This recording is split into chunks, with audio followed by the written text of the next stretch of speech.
때 꼭 부활합시다.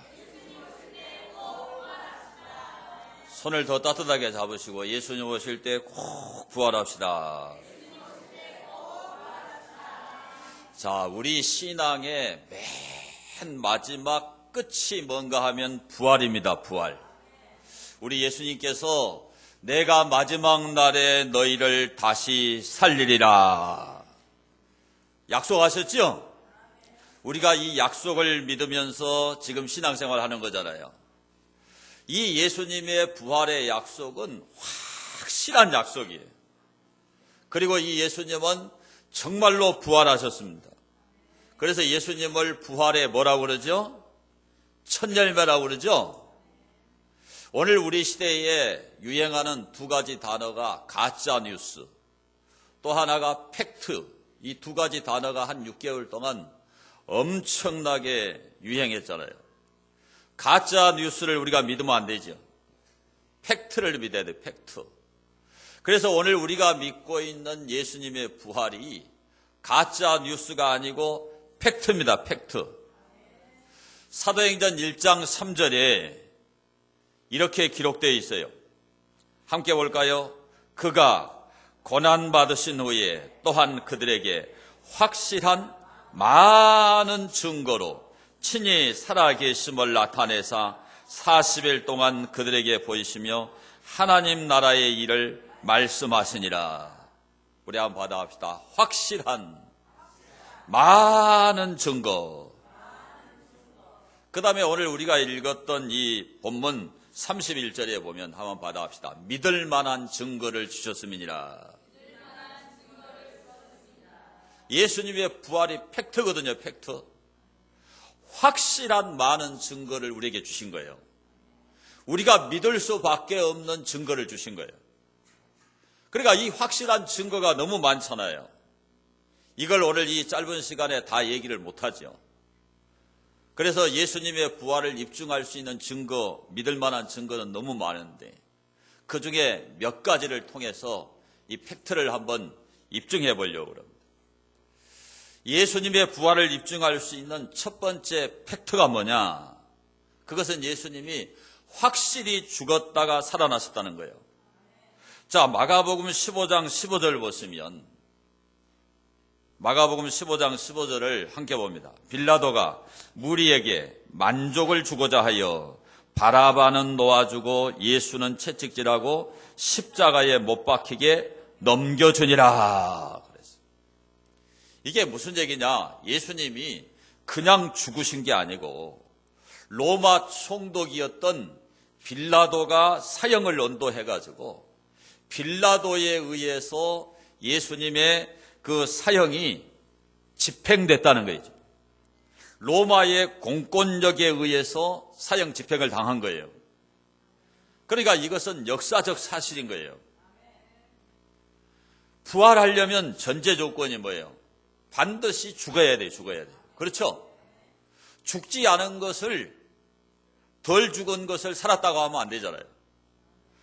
왜 이게 그렇게 중요하냐? 자유주의 신학자들이 기절설을 주장해요. 기절설. 예수님이 죽지 않았다는 거예요. 그래서 기절했다는 거예요. 그래서 시원한 돌 무덤 속에 넣어놓으니까 예수님이 다시 살아나셨다. 이따위 소리를 하는 거예요. 그거는 왜 말이 안 되느냐? 오늘 성경이 우리에게 증거를 하고 있다 이 말이에요. 빌라도가 사형을 언도해서 사형을 집행한 거예요. 그리고 이것이 어느 한두 사람이 본 게 아니고 예수님의 이 십자가 처형 사건은 너무나 유명한 사건이어가지고 그 골고다 사형 집행 현장에 수많은 사람들이 가서 확인한 내용이에요. 확인한 내용. 그리고 왜 예수님이 확실히 죽었느냐? 그것은 검시관들이 검시했다는 것에서 증명이 되는 거예요. 사형수는 사형을 시킨 다음에 반드시 의사, 검시관이 가서 죽었나 죽지 않았나를 확인하는 거예요. 그런데 여러분 아시는 대로 예수님만 죽은 게 아니라 예수님 좌우편의 강도들이 함께 처형됐죠? 그래서 검시관이 와서 검시를 하는데 두 강도는 살아 있었어요. 그래서 이 두 사람은 뼈를 갖다, 다리 뼈를 갖다 망치로 부셨어요. 그때 당시 사람이 이렇게 사형시킨 다음에 죽었나 안 죽었나를 확인하는 게 뭔가 하면 바로 망치를 가지고 뼈를 갖다 부수는 거예요. 그런데 이 사람들은 덜 죽었어요. 덜 죽었어. 그래서 망치로 다리 뼈를 부셔서 완전히 죽인 거예요. 그러니까 죽음을 확인하는 게 금시간의 사명인 거예요. 그런데 예수님은 죽어버렸어요. 왜냐, 예수님은 목요일 날 밤에 체포돼가지고 밤새도록 끌려다니면서 재판을 받은 거예요. 가야바한테도 재판을 받았죠. 그 다음에 헤롯한테도 재판을 받았죠. 빌라도에게도 재판을 받았어요. 그 과정에서 채찍질이 있었습니다. 그 채찍은 어떤 채찍이냐, 가죽을 물에다가 담궈가지고 이 가죽이 몸에 가서 붙으면은 그냥 몸에 철썩철썩 붙게 만드는 거예요. 그래서 그 가죽이 7가닥으로 나뉘어져 있는데 거기에 뼈 조각을 붙이고 납 조각을 붙여서 사람의 몸에 가서 채찍이 감기면서 뼈 조각이나 납 조각이 살에 가서 찍히는 거죠. 그리고 당겨버리면은 살점이 막 떨어져 나가는 거예요. 그런 채찍을 예수님 맞으신 거예요. 그리고 밤새도록 한 잠도 못 주무신 거예요. 그러니까 십자가 위에 이렇게 달아놓으니까 예수님이 십자가를 지고 갈 때도 힘이 없어가지고 못 지고 갔죠? 아시죠? 구레네 시몬이 예수님의 십자가를 대신 지고 간 거예요. 그런데 고고학적인 자료를 보게 되면은 십자가 전체를 수직과 수평을 다 지고 가는 게 아니라 너무 그 고통이 힘들기 때문에 이 가로로 된 십자가만 지고 가요. 고고하게 그 자료를 보면은. 근데 그것마저도 예수님이 지고 갈 수가 없었다 이 말이에요. 그래서 예수님은 이미 죽어가지고 그 뼈를, 다리 뼈를 망치로 부수지 않은 거예요. 근데 성경에 그 뼈를 꺾지 아니하리로다 예언되어 있어요. 예언되어 있어요. 그러니까 금시간이 죽음을 확실하게 확인을 한 거란 말이에요. 완전히 죽은 걸 확인한 거예요. 그리고 더 중요한 증거가 뭔가 하면 요한복음 19장 31절을 보게 되면은 함께 봅니다. 그중 한 군인이 창으로 옆구리를 찌르니 곧 피와 물이 나오더라. 이게 굉장히 중요한 성경적 증거입니다, 여러분. 창으로 사람을 찌르면 피가 나와야 되죠. 근데 여기 뭐라고 지금 기록이 되어 있어요? 피와 물이 나오더라. 이게 현대의학의 증거예요. 사람이 살아있을 때는 찌르면 피가 나와요. 근데 완전히 죽었을 때는 물과 피가 분리돼요. 이게 의학적 증거입니다. 그러니까 옆구리를 찌르니까 물과 피가 쏟아지는 거예요. 그대로 기록된 거예요, 이게. 사실적인 기록이죠. 네. 그러니까 예수님은 완벽하게 죽었어요, 완벽하게. 절대로 기절한 게 아니란 말입니다. 완전하게 죽었어요. 확인이 된 거잖아요. 금시간에 의해서 확인이 됐고, 그 다음에 군병들이 옆구리를 찌른 사건에 의해서 확인이 된 겁니다. 그래서 우리 기독교의 가장 중요한 진리의 두 기둥, 하나는 십자가의 죽음이죠. 하나는 부활이에요. 반드시 죽어야 됩니다. 그래야 살아나는 거예요. 그러니까 예수님이 우리 죄를 위해 죽으신 거예요. 그리고 우리를 의롭다 하시기 위해서, 우리에게 영원한 부활 생명을 주시기 위해서 예수님이 살아나신 거죠. 그러니까 죽었다가 살아나셨다. 이 사건이 팩트예요, 팩트. 부활을 입증하는 팩트입니다, 팩트. 이 세상 어느 책에 피와 물이 나오더라 그런 기록은 없어요. 성경만의 기록이에요. 너무나 확실한 팩트죠. 예수님은 죽었다가 부활하신 거예요, 여러분. 두 번째 예수님의 부활을 입증할 수 있는 팩트가 뭐냐? 예수님의 무덤은 빈 무덤이었어요.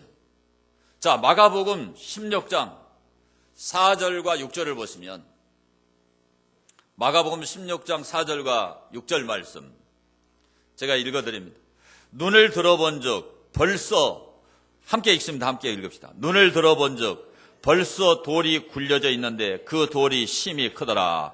무덤에 들어가서 흰옷을 입은 한 청년이 우편에 앉은 것을 보고 놀라매 청년이 이르되 놀라지 말라. 너희가 십자가에 못 박히신 나사렛 예수를 찾는구나. 그가 살아나셨고 여기 계시지 아니하니라. 보라, 그를 두었던 곳이니라. 그랬습니다. 안식 후 첫날 새벽 미명에 막달라 마리아, 그리고 야고보의 어머니 마리아, 그리고 살로메, 이 세 여인들이 예수님의 시신에 향품을 바르기 위해서 예수님의 무덤을 찾았어요. 이 예수님의 무덤은 아리마대 사람 요셉의 무덤이죠. 이 무덤은 유명한 무덤이에요. 아리마대 사람 요셉이 사내들인 공의회의 회원입니다. 요즘으로 말하면 국회의원이에요. 그러니까 자기가 들어갈 무덤을 바위에다가 파놓은 거예요. 그 무덤을 아리마대 사람 요셉이 제공한 겁니다. 그래서 이 세 여인은 예수님의 장례식에도 참여를 했던 분들이에요.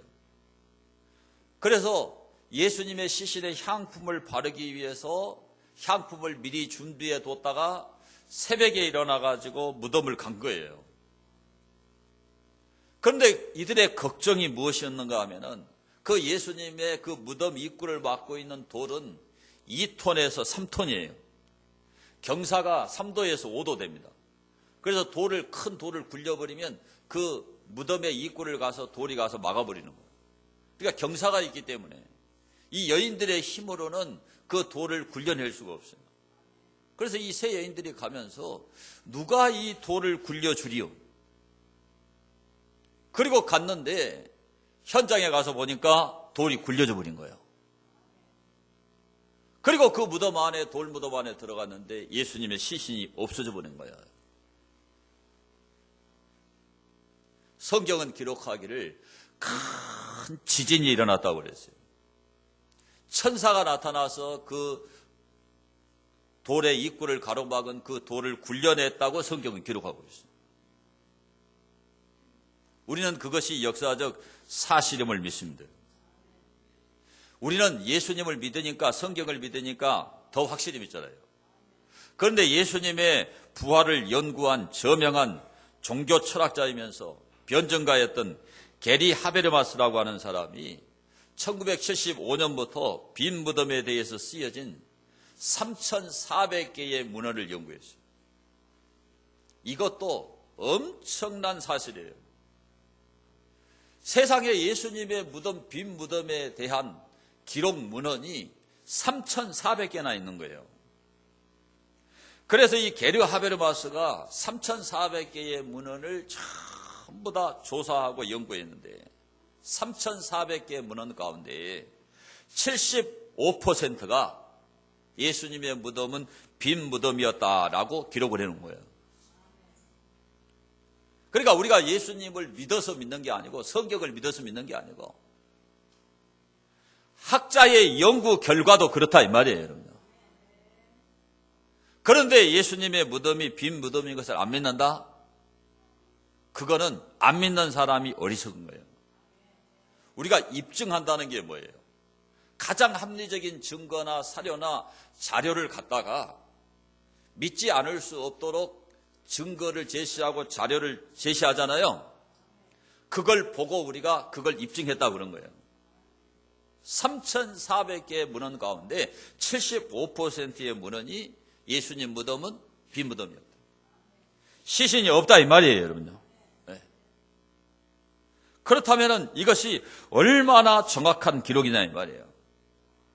그런데 오늘날 이 세상의 자유주의 신학자들이 주장하는 게 도적설을 주장합니다. 도적설. 예수님의 시신을 예수님 제자들이 도적질했다는 거예요. 이거는 말도 안 되는 거죠. 자, 예수님의 제자들은 예수님처럼 잡혀 죽을까 봐서 예수님이 체포당할 때 요한 한 명을 놔두고 다 도망가 버렸죠? 다 도망갔죠? 마가는 혼예불을 뒤집어 쓰고 그냥 달아나 버립니다.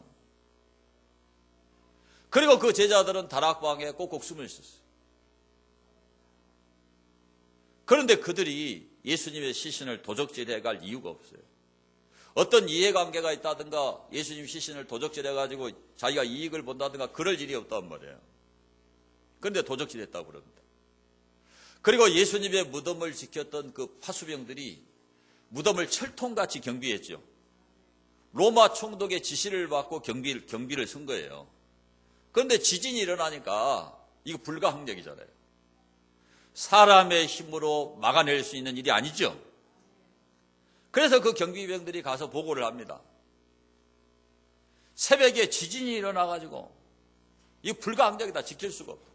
천사가 와서 돌을 굴려내고 예수님 부활했다. 그걸 봤다 이거예요. 봤다고. 그러니까는 이 대제사장들이 그 경비병들에게 많은 돈을 준 거예요. 그리고 예수님 제자들이 시체를 도적질해 갔다고 가서 이야기해라. 그러면 너희들이 경비하다가 지금 예수님 시신이 없어져 버렸는데 경비병들이 죽게 되거든요. 로마 법에는. 그거는 내가 책임입니다. 그 대제사장들이 돈을 주고 입을 갖다 막고 그리고 그들의 심지어를 보호한 거예요. 그것이 마태복음 28장에 기록되어 있는데 초대교회 교부였던 저스틴 마터, 터틀리안 이런 교회사의 기록에도 마태복음 28장의 기록이 똑같이 기록이 되어 있는 거예요. 그러니까 예수님의 무덤은 빈 무덤일 수밖에 없어요. 부활이 사실이니까 은폐하기 위해서 그렇게 한 거예요, 여러분. 그런데 1930년에 나사렛에서 발견된 나사렛 비문에 어떤 내용이 있느냐. 그때 당시 돌 무덤에 있는 시체를 훔쳐가게 되면은 사형에 처한다는 그러한 로마 황제의 칙령이 그 나사렛 그 돌 비문에가 기록이 되어 있는 거예요. 그러면 그 도굴꾼들이 시신을 가져가기 위해서 도굴을 하는 게 아니라 그 돌 무덤에 묻혀 있는 보물을 훔쳐가기 위해서 도굴을 하는 거예요. 그래서 로마 법으로 로마 황제가 그런 칙령을 선포한 거예요. 그게 그 나사렛 비문에 기록되어 있는데 그 연대가 예수님이 십자가에 달려 돌아가신 그 33년과 일치한다 이 말이에요. 그러니까 무슨 얘기인지 이해가 되시죠? 확실히 예수님은 초자연적으로 부활한 거예요. 하나님께서 사망의 고통을 풀어서 살리신 거라 이 말입니다, 여러분.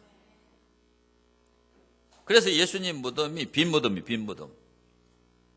그 다음에 놀라운 것은 예수님의 무덤이 빈 무덤이다. 시신이 없어졌다. 이것을 증거한 증인들이 누구냐면 아까 말씀드린 대로 여자들이에요. 여자들. 그런데 요세푸스의 기록에 의하면 그때 당시 여자들이 증언하는 것은 증언으로 받아들여지질 않았어요. 여자들의 그 인권이 무시됐고 여자들은 숫자에도 안 들어갔어요. 인구 센서스를 하면 여자는 숫자에 안 넣어요. 그러니까 여자가 그런 증언을 해봐야 그것을 신뢰하지 않는다 이 말이에요. 또 탈무드에는 뭐라고 기록되어 여자들이 어떤 증언을 하면 그 증거는 강도와 같은 범죄자들의 증언처럼 믿을 수 없다 이렇게 기록이 됩니다. 그런데 성경은 그 여자들이 예수님의 빈 무덤을 확인했다라고 기록이 된 거예요. 그 이상하잖아요. 그렇게 여자들의 증언을 믿어주지 않는데 왜 사복음서 저자들이 여자들이 무덤에 가서 확인했다라고 성경을 기록했겠냐 이 말이에요. 그러니까 이거는 더더욱 사실이다 그 얘기예요. 더 사실인 거예요. 더 사실. 사실보다 더 사실인 거죠. 네. 확실히 예수님의 무덤은 빈 무덤이에요. 부활했으니까 시신이 있을 리가 없지요. 그보다 더 확실한 증거가 뭐냐. 요한복음 20장 7절을 한번 보세요. 요한복음 20장 7절. 한 목소리로 함께 봅니다. 또 머리를 쌓았던 수건은 세마포와 함께 놓이지 않고 딴 곳에 쌓던 대로 놓여있더라. 이렇게 지금 기록이 되어 있어요. 자, 집사님 화면을 한번 띄워보세요. 자, 여기에 보세요. 쌓던 대로 놓여있더라. 이 말이 엔터필리그메논이라는 말이 헬라어예요. 이 말이 무슨 말이냐? 이렇게 무슨 수건을 이렇게 개놓은 것처럼 이렇게 옛날 개역 한글판에는 개켜 있더라 그랬어요. 그래서 제가 옛날에 설교할 때 이 번역이 잘못됐다 그랬는데 지금 이제 번역이 잘 된 거예요. 쌓던 대로 놓여 있더라. 유대인들은 그 침향이나 향품을 섞어가지고 어떻게 하느냐? 시신을 완전히 이렇게 감아버려 이렇게 똘똘 감아버려요. 그러니까 예수님이 초자연적으로 부활해서 시신이 빠져나가니까 그게 엔터틸리크메논입니다.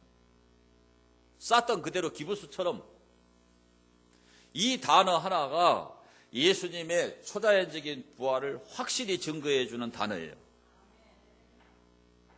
그러니까 예수님의 무덤은 빈 무덤이죠. 예수님 머리를 쌌던 수건이나 세마포만 남아있지 예수님의 시신은 없는 거예요. 우리는 이래서 부활을 믿는 거예요, 여러분요. 예수님의 부활은 초자연적인 부활입니다. 예수님의 무덤은 빈 무덤이에요. 그러니까 예수님이 부활했다는 것은 확실한 팩트예요, 팩트. 이 단어가 예수님의 부활을 입증하는 거다, 그 얘기죠. 세 번째로 예수님의 부활을 입증할 수 있는 팩트가 뭐냐? 제자들의 변화입니다, 제자들의 변화. 자, 사도행전 4장 19절 20절 함께 읽습니다.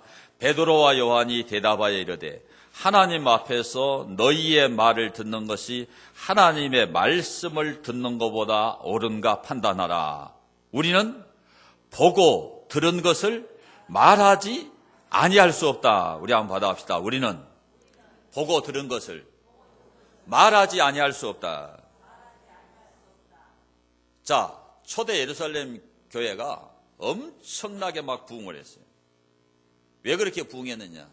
예수님의 부활 사건을 전파해서 부흥된 거예요. 그러니까 살해드린 공예회가 가만히 있을 수가 없거든요. 유대교가 완전히 몰락하죠? 예?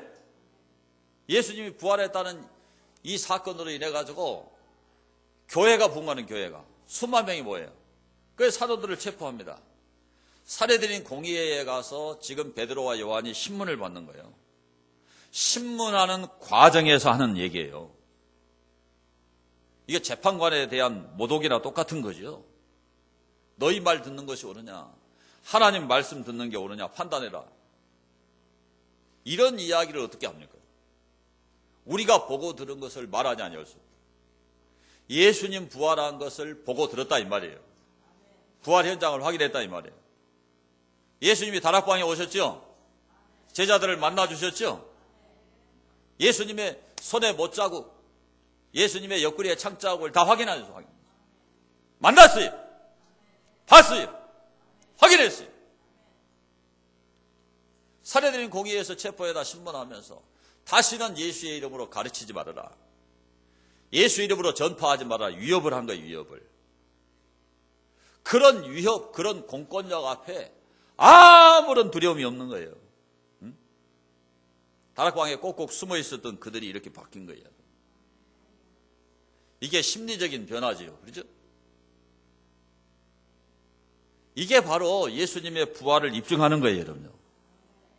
그래서 루돌프 불트만이라고 하는 아주 회의론자입니다. 회의론자. 신학자이지만 예수님 부활을 믿지 않는 사람이에요.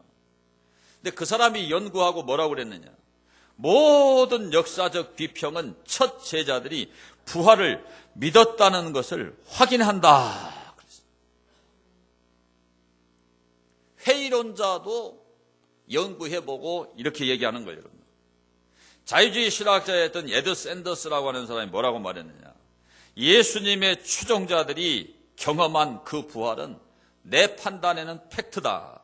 무엇이 이 경험을 하도록 했는지는 알지 못하지만 나는 이들이 고의적인 거짓말을 했다는 설명이 타당하다고 인정하지 않는다. 부활을 봤다는 많은 사람들은 자기의 남은 인생을 부활한 주님을 외치며 보냈고 제자들 가운데 십수명의 사람들은 이로 인해 죽었다. 그렇게 기록한 거예요. 그러니까 제가 왜 학자들 이름을 대냐면 여러분 안 믿을까 봐서. 회의론자들, 비평학자들까지도 연구해보고 결국에는 예수님의 부활을 인정한 거예요. 인정한 거예요. 여러분 아시잖아요.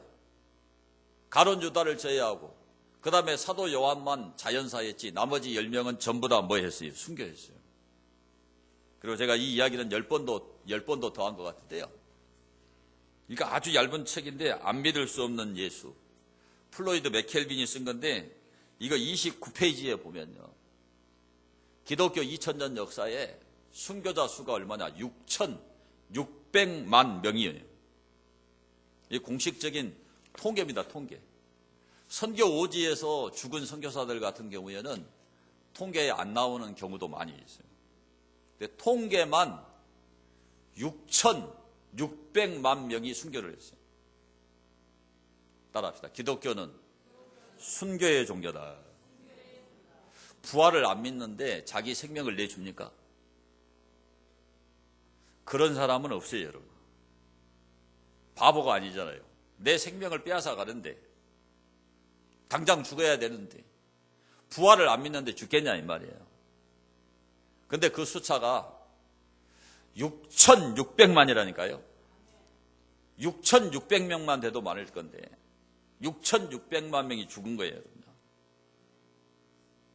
이들이 다 우리같이 예수님의 부활을 믿는 사람들이에요. 이 제자들의 변화가 바로 뭐냐? 예수님의 부활을 입증하는 팩트예요, 팩트. 예? 예수님의 부활을 믿지 않고 그렇게 자기 생명을 내줄 수 있는 사람이 없습니다, 여러분. 이 세상 어느 종교에 그런 엄청난 숫자의 순교자가 있냐 이 말이에요. 멍청한 사람이 아니면 이 공식적인 통계 하나만 보고 또 예수님 부활을 믿어야 돼요. 안 믿는 게 바보예요. 예수님의 부활을 확실히 믿기를 축원합니다. 네 번째로 예수님의 부활을 입증할 수 있는 팩트가 뭐냐?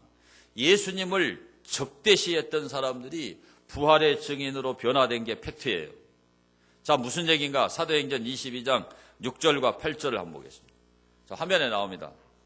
함께 봅니다. 가는 중, 이왕 읽는 거 크게 읽읍시다. 가는 중 다메섹에 가까이 갔을 때에 오정쯤 되어 호련히 하늘로부터 큰 빛이 나를 둘러비치매 내가 땅에 엎드려져 들으니 소리 있어 이르되 사울아 사울아 내가 왜 나를 박해하느냐 하시거늘 내가 대답하되 주님 누구시니까 하니 이르시되 나는 내가 박해하는 나사렛 예수라 하시더라. 그랬어요. 바울이 뭐하는 사람이죠? 기독교를 성경에 보면 잔멸할세, 잔멸한다는 게 뭐예요? 씨를 말려버리겠다는 거예요.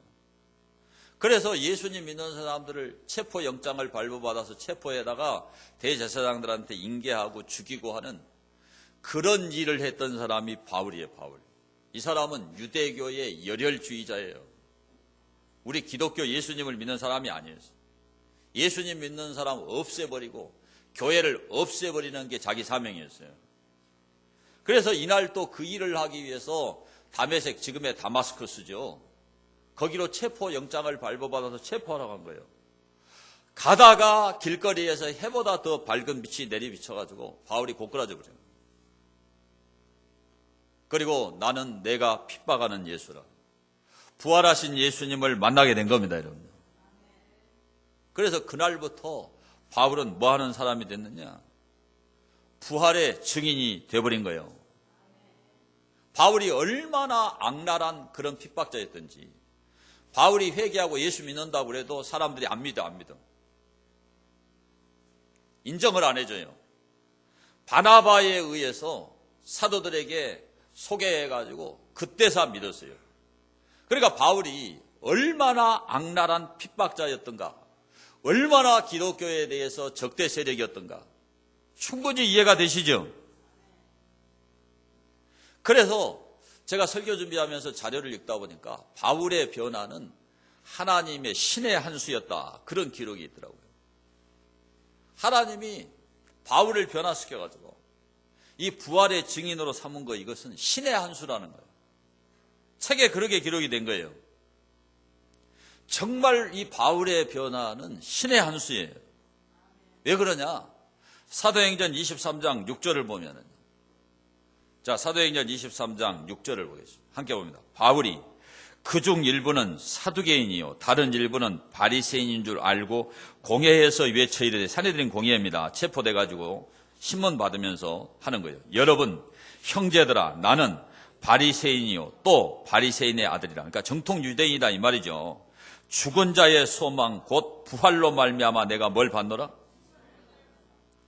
부활을 믿으니까 부활 증거하다 체포돼서 지금 신문 받는다, 그 얘기예요. 그 다음에 보세요. 사도행전 24장 15절에 보면 함께 봅니다. 그들이 기다리는 바 하나님께 향한 소망을 나도 가졌으니 곧 의인과 악인의 부활이 있으리라 함이니이다. 체포돼서 신문받는 과정에서 하는 얘기예요. 예수님께서 마지막 날에 의인의 부활, 아멘, 악인의 부활이 있다고 그랬죠. 요한복음 5장 25절에 말했죠. 예수님이 하신 말씀과 똑같은 말을 바울이 신문받으면서 지금 하는 거죠. 또 사도행전 24장 21절에 보면 함께 있습니다. 오직 내가 그들 가운데 서서 외치기를 내가 죽은 자의 부활에 대하여 오늘 너희 앞에 신문을 받는다고 한 이 한 소리만 있을 따름이니이다 하니. 바울은요, 예수님 부활했다 이 한 소리 증거하는 것이 자기 생애 사명이에요. 사명. 사도행전 26장 7절 8절 보면 함께 보면 이 약속은 우리 12지파가 밤낮으로 간절히 하나님을 받들어 섬김으로 얻기를 바라는 바인데 아그리빠 왕이여 이 소망으로 말미암아 내가 유대인들에게 고소를 당하는 것이니이다. 부활 때문이죠. 당신들은 하나님이 죽은 사람을 살리심을 어찌하여 못 믿을 것으로 여기나이까. 그러면서 이 일은 예루살렘 한편 구석에서 된 게 아니다. 예수님 부활은 역사적 사실이다 이 말이에요. 예루살렘 천지가 다 안다 이 말이에요. 만인 공지의 사실이다 이 말이에요. 그런데 왜 예수님 부활을 못 믿을 걸로 여기냐. 정말 우리가 안 믿는 사람한테 이 말 하고 싶잖아요. 우리는 믿으니까. 바울은 빌립보서에서 이렇게 얘기합니다. 빌립보서 3장 10절을 보면 함께 봅니다. 내가 그리스도와 그 부활의 권능과 그 고난에 참여함을 알고자 하여 그의 죽으심을 본받아 어떻게 해서든지 죽은 자 가운데서 부활에 이르려 하노니 내가 이미 얻었다 함도 아니요 온전히 이루었다 함도 아니라 오직 내가 그리스도 예수께 잡힌 바 된 그것을 잡으려고 달려가노라. 우리 한번 받아갈까요? 어떻게 해서든지 죽은 자 가운데서 부활에 이르려 하노라. 이게 바울의 소망인 거예요. 어떻게 해서든지 죽은 자 가운데서 부활에 이르려 한다.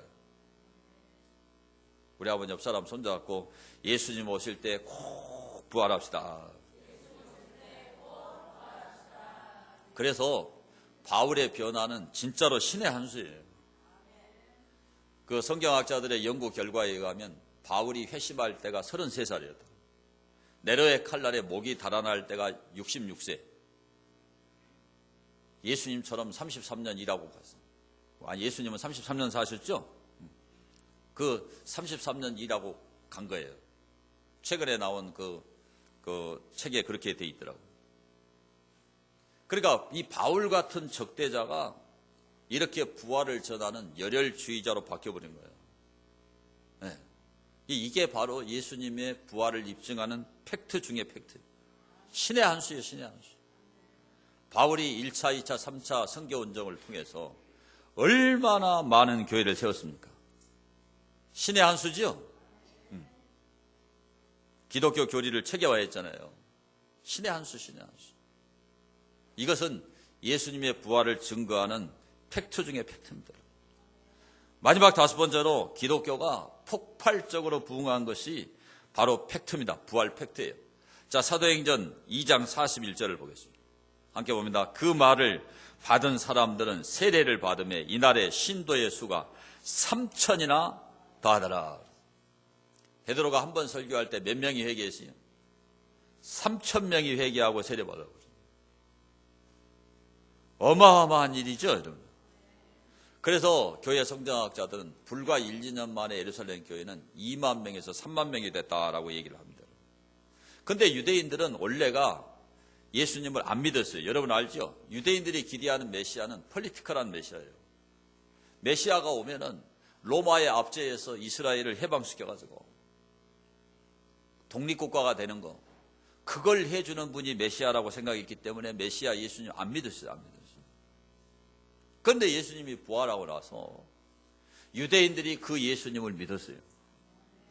예루살렘 교회의 주류 세력이 유대인이 된 거예요. 있을 수 없는 이야기입니다. 있을 수 없는 이야기. 그런 기적이 어떻게 일어나냐, 여러분. 예수님이 부활하는 것이 확실하기 때문이에요. 사도행전의 기록을 보면 한번 받아갈까요? 허다한 제사장의 무리도 주께로 나와왔더라. 제사장. 이분들은 제사를 집례하는 사람들이니까 이들이 믿겠어요? 그런 아주 정통 유대인들이 예수님의 부활을 믿고 그렇게 폭발적으로 초대교회가 부흥했다 이 말입니다. 이 말. 그래서 유명한 신약학자였던 라이트라고 하는 사람이 말하기를 예수님이 무덤에서 일어나 부활하지 않았다면 초기 기독교 부흥을 설명할 수 없다. 예수님의 부활로만 초기 기독교의 부흥이 설명이 되지 다른 걸로는 설명이 안 돼요. 믿을 수 없는 유대인들이 예수님 부활을 믿은 거예요. 그 왜 그래요? 부활을 믿는 사람 속에는 부활 생명이 있어요. 그러니까 바울같이 살든지 죽든지 사생관이 딱 정립이 되어버려요. 예수님 믿으면. 예? 그러니까 생명을 걸고 부활의 복음을 전하니까 그 짧은 기간에 그런 폭발적인 부흥이 일어난 거죠. 그 부활 생명이 2000년 동안 증거돼서 우리도 그 부활을 지금 믿는 거죠. 여러분 생각해 보세요. 저 이스라엘 땅에 그 유대인 청년 예수님을 우리가 왜 믿어요? 우리나라 국사하고 이스라엘하고 뭔 관련이 있어요? 그런데 그 부활 생명을 받은 분들이 우리나라에 와서 복음을 전해요. 작년에도 제가 설교했지만 도마가 우리나라에 왔잖아요. 네? 그 영주에 그 보여드렸죠? 그 돌에다가 도마라는 이름이 새겨져 있고 어린 양을 이렇게 안고 있는 그 그림이 있단 말이에요. 영주에 가면. 여러분들 모시고 꼭 거기 한번 가려고 그러는데 나를 한번 받아 가야 되겠어요. 거기에 도마라고 히브리어로 새겨져 있단 말이에요. 타우, 맴, 히브리어 글자가 딱 새겨져 있어요. 그리고 한문으로 지전행, 땅 끝까지 가서 복음 전해라. 한문으로 써 있어요. 그거 불쌍히 아니에요. 여러분 검색하면 다 나와요. 부활 생명을 믿으니까 도마가 우리나라까지 와버리죠. 에? 이렇게 부활 생명을 가진 사람들은 가만히 안 있어요. 이게 부활을 목숨 걸고 전하는 거죠. 그래서 초기 기독교가 그렇게 엄청난 부흥을 한 거예요. 오늘 이렇게 부활절을 맞이하는데 예수님이 부활하는 것을 기념하기도 하지만 우리가 지키는 부활절은 단순히 예수님의 부활을 기념하는 정도가 아니고 이 부활 소식을 뜨겁게 전하기를 결단하는 날이에요. 결단하는. 아멘. 그래서 이 부활을 믿고 이 부활 소망을 가지고 살다가 예수님 오실 때 부활하는 그런 여러분 되기를 바랍니다. 오늘 5가지를 말씀드렸어요. 예수님이 죽었다가 부활했습니다. 확실한 팩트예요. 예수님의 무덤은 빈 무덤입니다. 예수님의 제자들이 변화돼가지고 다 순교자가 됐어요. 바울 같은 적대자가 부활의 증인이 됐어요. 초기 기독교가 폭발적으로 부흥해버렸어요. 이것이 예수님의 부활을 입증하는 팩트 중의 팩트예요. 엄청나게 많은 확실한 증거가 있어요. 믿을 만한 증거가 있어요. 저는 목사가 돼서 지금까지 부활 설교를 엄청나게 많이 했어요. 그러면 또 미천이 떨어질까? 그래도 미천이 안 떨어져. 계속 있으니까. 하도 많으니까요. 20년 이상을 부활 설교를 했는데 뭐 어떤 분들은 한 번씩밖에 안 하죠. 낮에. 저는 막 부활을 2달씩 설교할 때도 있어요. 1년에. 그래도 이게 미천이 안 떨어져요. 너무나 많은 확실한 증거가 있으니까. 너무나 믿을 만한 증거가 있으니까. 이 예수님의 부활을 확실히 믿고 살다가 마지막 날에 꼭 부활되시기를 축원합니다. 옆 사람 손잡고 예수님 오실 때 꼭 부활합시다. 자, 우리 통성으로 기도하겠습니다. 이 시간 예수님의 부활이 정말 나에게 체험되게 해달라고, 또 내 삶의 현장에 부활의 능력이 임하게 해달라고 통성으로 기도합니다.